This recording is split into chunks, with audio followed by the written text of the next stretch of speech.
the TheDayGhost reviews, we just saw fucking Dunkirk.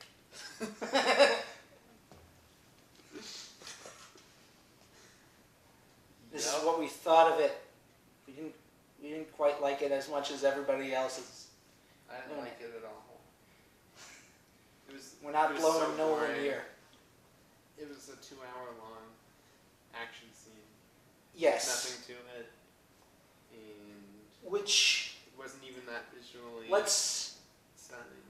Like something like Mad Max, for example. Yeah. Which is the thing that had going for it. Let's start with positives. It was well filmed, as Nolan is very good. Yeah, but there were some weird shots. Like? Huh? Like? Actually, there's two that I can think of off the top of my head, which is towards the end. It's like I think it cuts to the boat, then it cuts to the plane. Like I think the plane's fighting someone, and then it cuts to just like a random sweeping shot of the beach. And then it carries past everyone on the beach and just keeps filming sand.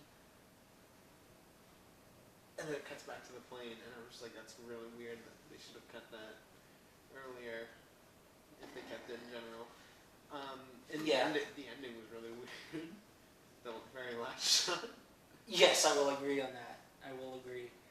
One extra, quick shot that they didn't need. Yeah, it was like, oh, I really liked that shot. I'll just put it in. Yeah. It's very... Oh, sorry, no, because the person editing this probably very well filmed and edited for the most part, for most of it. The scenes I don't would really be know if I would intense if we cared about the characters, and we're going to get into that again when we finally get into it. I don't agree with it having good editing either. Really? Yeah, for example, the dogfight scenes were really choppily edited and were kind of hard to follow. I found personally. Okay. Well, another good thing that I liked about this was the last good thing I could say is the score. There was barely any. It was just the clock sound. But it builds nicely with the scene that it's going in, and it helps to build the atmosphere and the tension. Yeah. And that's what it's for. I thought it was weird because there wasn't really a time motif going on, there was in the sense that but it would switch between. Okay, no, but what I mean by that is I understand that they only have a certain amount of time to get out of there, but you never really feel like that. Right. Yeah. So basically, there's all the people on the beach, and I think it's the Germans. They're coming in to the perimeter, and every now and then they'll be like, "Perimeter isn't holding," but you never see it. Yeah. You never have that visual aid of this. All you have is every now and then a plane comes by and goes, but it'll be one, and I'm like, yeah. Okay. Let's get into what is what takes away from this movie. Everything. It's like I said, there's no character, there's no plot. It is just a 2-hour long action situation. A 2.5 hours. 2-hour long situation. It's a movie that is just the situation of Dunkirk. It's a scene. One thing. For 2.5 hours. One thing that people, and this is going to sound like it has almost no connection, but that people complain about when they talk about a movie like Pearl Harbor is that it focuses on this dumb love triangle, which the love triangle story itself has no connection to Pearl Harbor, other than the people who are in this love triangle happen to be stationed there. Titanic. And it was filmed, I think, 2 years before. Pearl Harbor? Are you sure about that? I'm fairly sure. I don't think so. I think Pearl Harbor is after Titanic. I don't know. I don't know. I don't care enough to look up that movie. But the thing people complain about is that it focuses on these characters, but not enough on the actual event, and we don't care about it. And when it happens, these characters aren't there. So these characters we've been getting to know, and supposedly, hopefully, the filmmakers wanted to make us care about them, aren't in any danger. by the actual event that the movie's supposed to be covering. In this one, it covers the actual event, but just that. It gives us no characters. The characters that they do give us have no motivation, no backstory. The closest No we get name. is the closest we get is a boy named George, and from what I gleaned, his whole thing is he's not very good in school, and he's never done anything important with his life. So I guess his whole triumph is going to be he's going to go. You're thinking, oh, okay, from this he's going to go into the war, and he's going to the war zone, and he's going to save these soldiers, and he's going to feel like I did something. Before they even get there or save even one person, he falls down. He gets pushed down a flight of stairs and dies. He doesn't die from gunshots in a heroic way. Yeah, I don't care. He doesn't die in a heroic way from gunshots or anything. He just falls down a flight of stairs. Well, I mean, there's nothing wrong with that, I guess. But the point is, they treat it at the end like, oh, he did something. Pearl Harbor's he 2001 made an and Titanic's 97. Yeah, okay. So yeah, I was right. Alright, anyways. Yeah, they don't give. But other than that, what are these? The person going into the war, which is not a spoiler. You know, you've seen it in the trailer. This guy, driving his personal boat into the war zone to save people. What's his motivation? We don't get any.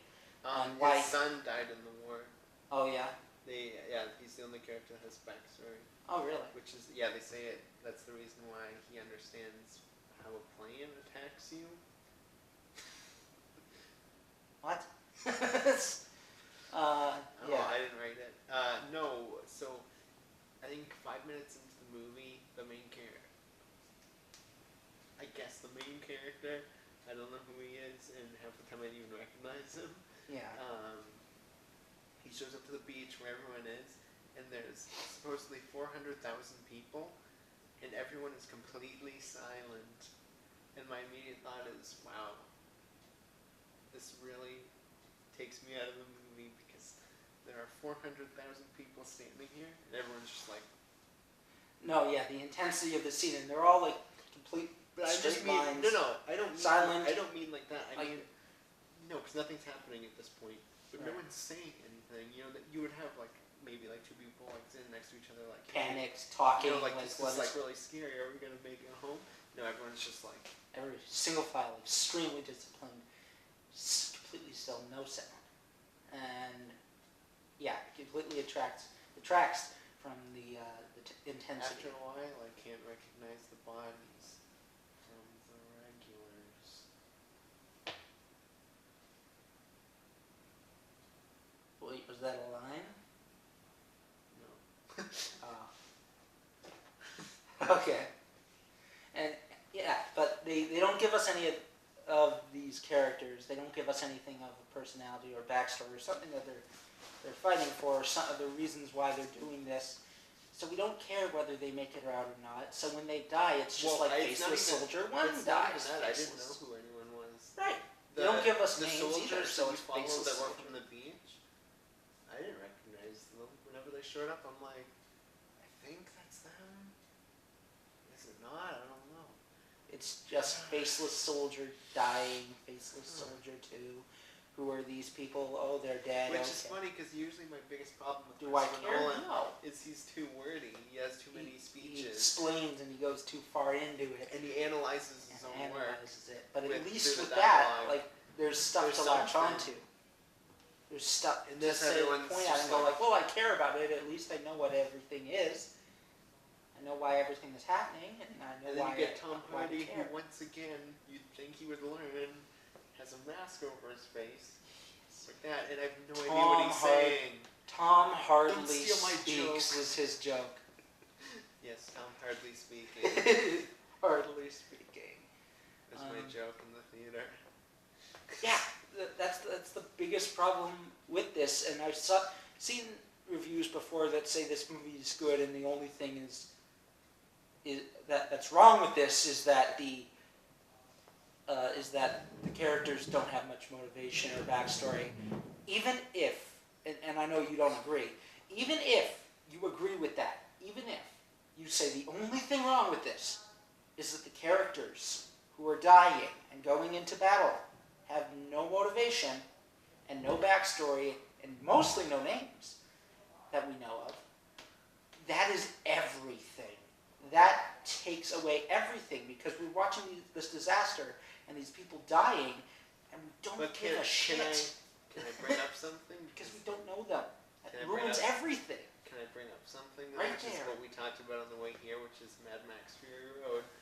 Again, none of the characters have motivation. It is a 2-hour-long fight scene. And you love that movie, and yes, your whole thing is, well, Max isn't supposed to have a personality or whatever. He's not supposed to be like that. Well, what if I said the same thing about Dunkirk? The whole point of the movie was to show this historical event and not be like, yeah, these are these highly developed, made-up characters. Well, because the whole point of Mad Max, though. But why him is as a it character, that the other people have motivation. Only one of them does. No, it's not just Charlize Theron. Yes. It's these other people. Her and the villain are the only two characters that have a motivation. But what about the side characters, the women that are going with her? Yeah, most of them don't even say anything. But we know that their motivation is they want to get to the green place where. And we know that everyone's motivation in this movie is that they want to get home. But see, I understand. I'm just trying to say, why is this a bad movie in your opinion? Why is Mad Max Fury Road one of the best movies of that year, if not the best? I'm just trying to understand. Well, ultimately, the point of Mad Max as a series is just action. Well, the point of this movie was action. Clearly. Well, no, not really. It's a war movie to show the seriousness of the tragedy. There should be a little bit more. Right, yeah, but there should be a little bit more to care about in a war movie. I understand that, but rather than in a Mad Max movie, which the trilogy or the series before that has always just been about exploiting explosions and cool effects and things like that. And this was just, he finally got the money to do what he always dreamed of, and he just sort of just went balls out. And that's what it is the action that you go for. In that one, it's very impressively filmed. The action is very, very well done and choreographed. The effects are terrific. That's all things you could say about this movie. Well, that it's all shot very well. Well, it's shot well, but it's not impressively shot. Like, it's not creative or anything. There's no real storytelling much going on with it. It's not incompetently. Well, I mean, there's not really much story going on in Mad Max either. It's all, it's a Roadrunner cartoon. Right, that's what it's always been, though. Catch. That's what the point of that is always been. I understand what you're saying. I'm just trying to understand, again, why one is good, one is one of the best movies in your opinion, and the other one is horrible. Because I understand. I'm just saying the series has always been established. Mad Max for sure is a better film. I'm just trying to. Because it's been established. I don't think that's what Mad Max is always. It is. But anyways, that's what Mad Max to me when I've seen the series. Yeah, I know, has always been established as being that this is a story of a tragedy and a real life tragedy and people that it affect and people were affected by this, and there should be at least a little bit more attention paid to characters and to emotion and to the outcome of this. Otherwise, the tragedy itself falls flat, and it's just Mad Max and this post-apocalyptic world that they've created, and it's all there for popcorn fun and explosions, as it always has been. That's all we go to see. That's what we get, and that's what we're there to enjoy.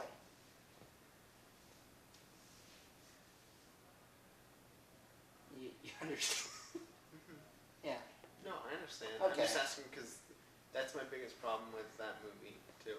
Is the characters. I can understand. It's just I don't know. Have you seen the other ones? No, I have not. Okay, well, but again, like I said to you in the car, you're saying, yeah, but Mad Max was never a good character. It's not a defense for why he was not a good character in that movie. No, I understand. Let's get away from Mad Max. Back to this movie. Do you have anything else to say about it?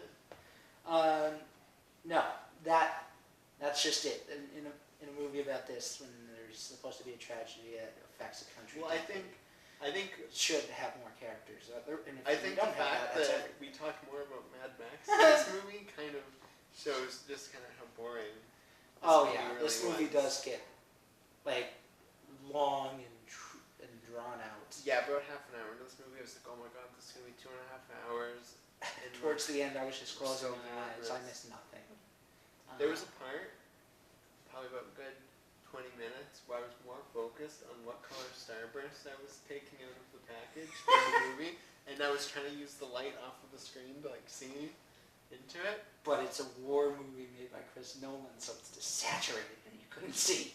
Yeah, well, no, the only time I could see it was when it was on the boat or the. I actually did a similar thing. I had M&M's, caramel loaded M&M's when I was they're all eating. the same.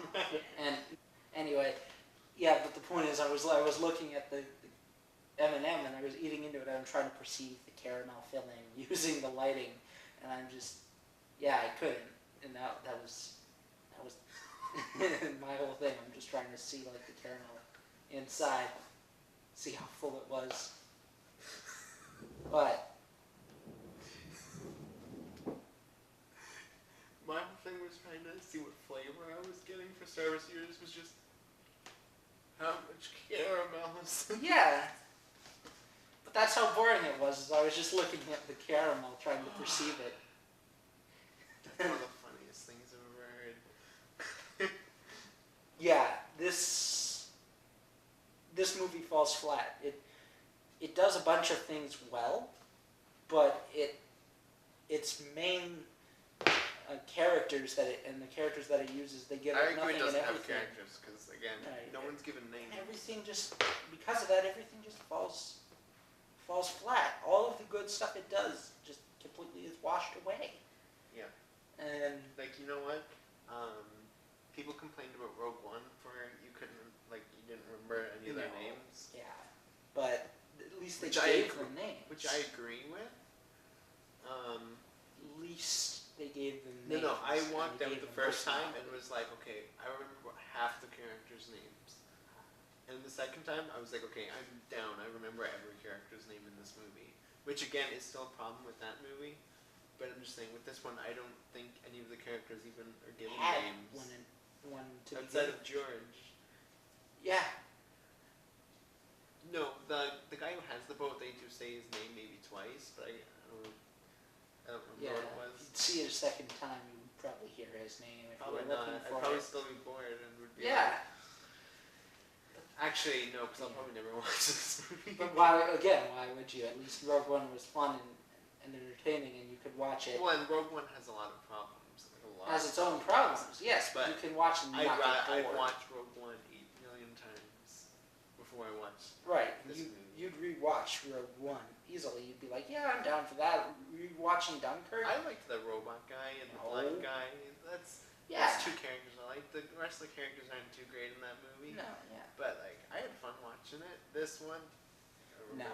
I enjoyed watching George die, and I laughed. And Brandon called me a horrible person. Yeah. Okay, final score. It was sleepable. Because I could easily sleep through this movie. Alright. I was gonna give it a 7. Oh, really? Yeah, That I know. high? I know. But I think I'm just gonna give this a flat 5. What even is your rating system? I'm just gonna give this a This 5. movie was so boring. I like one thing in it. That's 7. What do you watch again? I was going to, but then I just like talking through this. I'm like, Accounting yeah, is there's full just of way no, glitches. there's just no way. The campaign sucks. Everything in it sucks. No, Yeah. IGN. Yeah. No, 5. 5 out of 10. 5 out of 10. Is that one of the lowest you've ever given? I think I gave one a 3. I've given one. I know it gave Alien Covenant a 3. Oh, okay. I'd rather watch Alien Covenant again than this, honestly. I would say it's more rewatchable, but that doesn't qualify for a. I'd rather watch The Mummy again. And The Mummy, I gave a 3. But I loved The Mummy, but for the wrong reasons. Right, I gave The Mummy a 3. I know that. tier ratings. No, like they're more rewatchable, but that doesn't make them better. No, they're pretty bad, I guess. I don't think so. I think this is a better, more competent movie, at least in those. More respectful. But it's more competently filmed in the same way The Revenant is, where The Revenant was a hard watch for me as well. Like, it's like, yeah, it looks good, I guess. I mean, it's pretty much all filmed at dusk, so it's kind of like bland. But I don't like anyone. And for example, in The Revenant, I waited the entire movie waiting for Leonardo DiCaprio to die and hoped he would die. And then he didn't die. And I was sad. I like The Revenant. And then he We'll won leave it an at Oscar. that.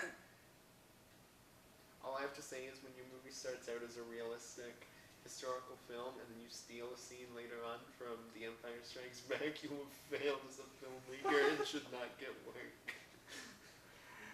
Oh. Okay. Harsh words for a man who previously created Birdman. I don't care. It's just that bad. It's just that bad that he has to. I only saw Birdman the one time. It was a movie that I liked, but still, you know, Birdman's not one of my favorite movies ever. It was a genuinely really good movie, but The Revenant was enough for me to think he should be crucified. We're getting off topic here. That's the point. 5 out of 10. Again, this movie's And too a boring. sleepable, and a 5 out of 10. That has to be, you know, for how. Something has to be said for how unique we are now, because I think we are the only people who have Disliked this movie. disliked this movie enough to give it like that sleepable and the 5 out of 10. Just like I don't think you'll find somebody who gives it a 5 or a 4 or something out of 10. I also think I'm the only one who didn't like Wonder Woman. I actually did, so yeah, you know, we're not together on that one, but we're together on this. It's okay. We're together on this. I'd watch Wonder Woman over this. Yes. Wonder Woman's just not a good movie. It's like, here's good, and here's Wonder Woman. Like, it's still better than anything else that DC has made in like the last 10 years. No. 9 years. Not 10, yeah. Yeah, but So. still, again, we've talked more about other movies. Than this Yeah, movie. it shows you how boring it is, but we've gotten to that. So we should probably That's just something for our uniqueness.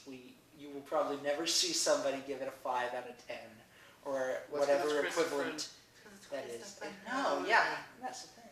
Even though We stand up against Dark that. Knight Rises And I love him. sucked, And I love and a lot of his refuse- movies. I really turned off Nolan. Dark Knight Rises sucked, and then I just refused to watch Interstellar. I saw the previews and I was like, no, this looks like everything I don't like in a Christopher Nolan film. Anyway, we're done. We are done. Kirk. You're This movie is a editing that sleepable out. and a 5 out of 10.